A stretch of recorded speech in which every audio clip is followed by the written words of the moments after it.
السلام علیکم سنو پختونخوا سنو اف ام 96 کرمی ضلع نه شاهد حسین یم باډ چنار ښار کې موجود یو د کرمی ضلع کې د امن بحال کولو لپاره د عسکري قیاده د علاقې مشرانو د ګرین جرګې مشرانو او د کوها ډیویژن کمشنر آر پی او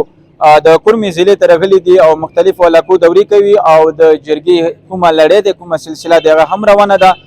بیګا ونن کومي جرګې شوي دي د هغوی تفصیلات څه دغه رنګ دي څه دلته په پړچنار کې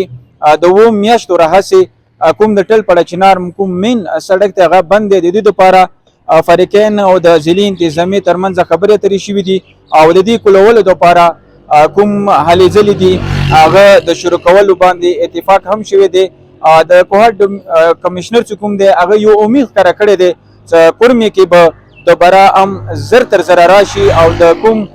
د ضرورت زندګۍ دی دا به بحال کړی شي او بل خبره دا چې فریقین کوم د کرمي ضلع کې تقریبا 1000 بینکر چې کوم دی هغه مسمار کړي دي ډنګ کړي دي او د دې هرکلی هم شوی دی او بل خبره دا چې کرمي ضلع کې کوم ترقیاتي کارونه دي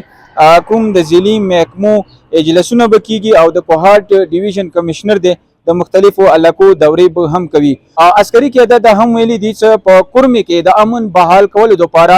مختلف ګامونه پورته کړي شوي دي او د امید سره به چې کرمه کې به یو ځل بیا امن راشي کوم خبره د وکړو تقریبا 2 میاشتو راهیسې د کرمي ضلع مختلفو علاقو خلک څنګه د بدو پیښو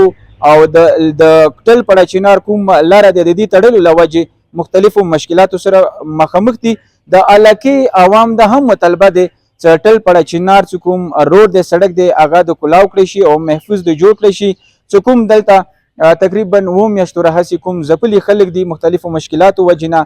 هغه ژوند چې کوم دی هغه یو ځل بیا روان شي سنو پښتونخوا نه شاهد حسین نه اجازت غواړي د الله په امان